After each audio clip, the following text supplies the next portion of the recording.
Hey everybody, welcome back. My name is Ben Stone. You are watching canalgratis.com, and in last week's video I discussed my top 5 spring musky baits. One of those baits in particular was a larger swim bait. In particular, I was talking a lot about the Fat and Flat-Nosed Giant by EJ Lures, which is available on the Canal Gratis website. Of course, one thing that I did mention in that video is if you are interested in picking one of these swim baits up, you can use code BEN15 in the checkout to get 15% off your order. So it's a great time to get some swim baits for the spring musky season. And in today's video, I realized, and some of you guys might be picking these baits up, you might be curious as to how to make your own stinger rigs for these swim baits. I realized that external harness swim baits aren't very popular in the musky world, and that's something that I really think should change, because the customization that you get with that harness, you can run these baits weightless, you can add weight, you can have your hooks far apart, close together. There's a lot of different possibilities to tune your swim bait kind of to however you plan on fishing it.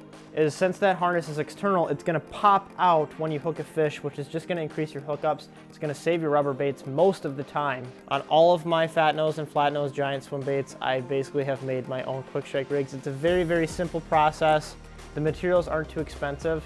So diving right into the tools that you're gonna need, the first thing being a wire cutters. This one is by M-War. This is also available on the Canal Gratis website, and I will have links to all of these materials in the description below. Another obvious one being a split ring pliers. Again, this is also by M-War and is available down in the description. And then a nice pair of heavy grade scissors.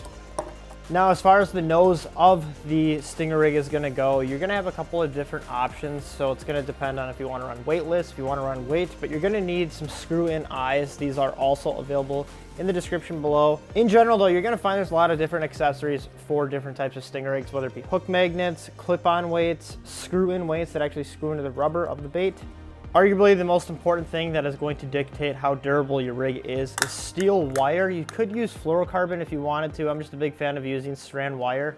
My go-to has been this AFW surf strand wire in the 90-pound format. This is what I've been using on all of the rigs so far. It's held up great. It's gonna get a little mangled, but it is durable. You don't have to worry about bite-offs or anything else like that.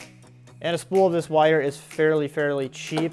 The next thing that I have on my list here are crimps. This is going to keep all of your hardware in place so it doesn't pull out or untie. You're of course gonna need your standard barrel swivels and split rings, which are a pretty common thing that you probably have laying around anyways if you are an angler. Probably one of the other more important things to have on there are hooks. For my rigs, I've been running anywhere from 6 to 7 aughts. And then of course, like I mentioned before, there's just other accessories that you can add to your plastics or add to your rigs. That being something like hook magnets to keep those hooks nice and tame to the rubber so they're not flopping all about and you don't have to worry about them getting snagged up. Beyond these screw-in eyes, you're also going to need, I call them stems, but they're just gonna actually be what punctures into the actual plastic itself to keep those hooks that are in there. So again, one of the main things with a stinger rig is that these rigs will pop out when you hook a fish. So you're just gonna need that stem. You can use bucktail wire for these, and you can add barbs on them if you don't want them to come out very easily.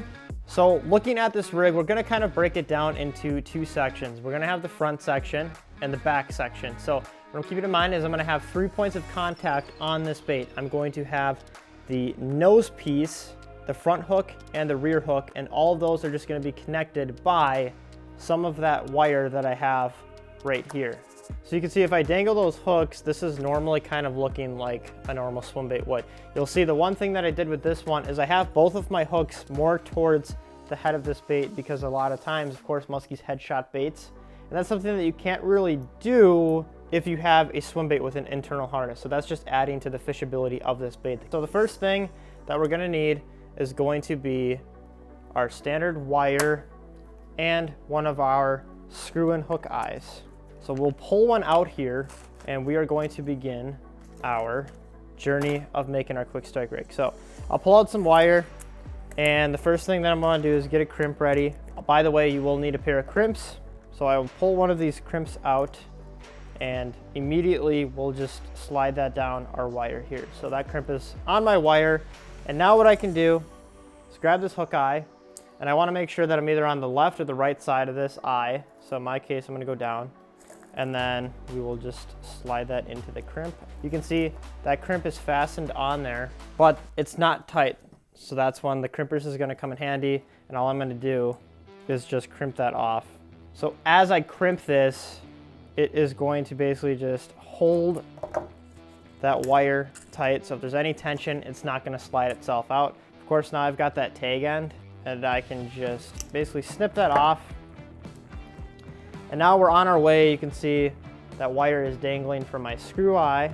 The next step is pretty important. This is going to dictate how far back that front hook is going to be. So if you want your front hook basically right on the nose of that bait, you're not really going to use that much wire. If you want it further back, you'll use a little bit more wire. So what's really good is to just grab whatever your bait you're making your rig for and literally just kind of size it up appropriate to the bait. What I'll do is just pull off a little bit more wire. You can see I'm making sure I get some good excess here. In my case, I usually cut about like 4 to 5 inches. What's most important right now is to get that front stem on here. So I'm gonna grab my stem. For me, I said I wanted about 1.5 inches to maybe 2 inches of space. So right there is about good. So then I will just fold my wire back into my crimp, pull that down, and now, just like I did with that first crimp, I will actually just tighten that down with my crimpers so it is locked in place and I don't have to worry about it ever coming untied or undoing itself. But I will just take that excess wire, bend it out of the way so I can easily take my wire cutters. I can get that all cut out of the way, and you can see now I basically have the first part of my stinger rig complete. Now when it comes to adding hooks and hardware, I generally do that last because it's not really that detrimental to get it done immediately. Repeating that same step, I'll just grab some of my wire here, pull a little bit more off. I will grab one of my crimps and slide that on. And again, I just want to make sure that I'm going on the opposite side of that first crimp on the stem. So I'll grab it and I will just make sure that I'm immediately on that opposite side. Slide my crimp on, repeat the same process. Just gonna grab my crimpers. I will cut the wire, and you can see now we're getting pretty close. I have got my stem, my eye, and now we're just adding one more stem and we are nearing completion on the stinger rig. Now on this one, I do want my hooks further apart. So I am gonna grab, I don't know, there's probably about 1/2 foot of excess wire, and I'm gonna cut that right there. So moving on, we'll grab our last little stem piece here. So that last stem I want probably right about there. And we'll repeat that same process. Tighten that, take the excess wire, bend it out of the way, cut it out of the way.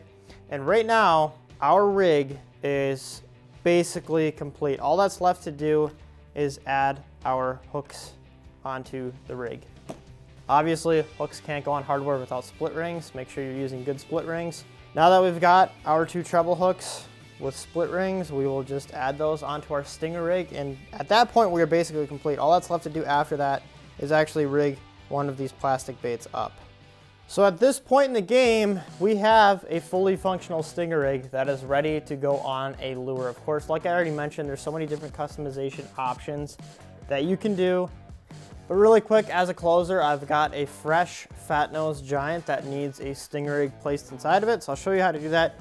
Very self-explanatory process, but we will take our screw in eye, and obviously we will do just that.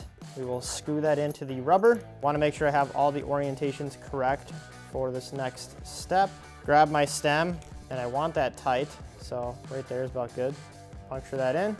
We'll grab our next one, and we will just do the same thing. We will punch that in. Now, one complaint that I have seen thrown around with these is that, of course, if you're fishing weeds or something, these hooks can pop out easily at points. So what I also recommend doing is either adding a slight curve on the end of those stems, which will just allow it to act sort of like a barb, or you can buy these hook magnets that, again, screw into that rubber, and what these do is basically keep those hooks locked into place against the rubber. Now you can see one hook has a magnet, one doesn't. That's not coming undone at all, but if a fish hits that, it'll come out and pop out freely, allowing you to get good hooks into that fish and also save the rubber on our precious swim baits. So I hope you guys enjoyed this video. I've really enjoyed kind of doing some of these more tutorial-based videos. So if you have any videos you would like to see from me, leave them down below in the comments. I'm really looking forward to getting back on the water this weekend, chasing muskies down in Iowa.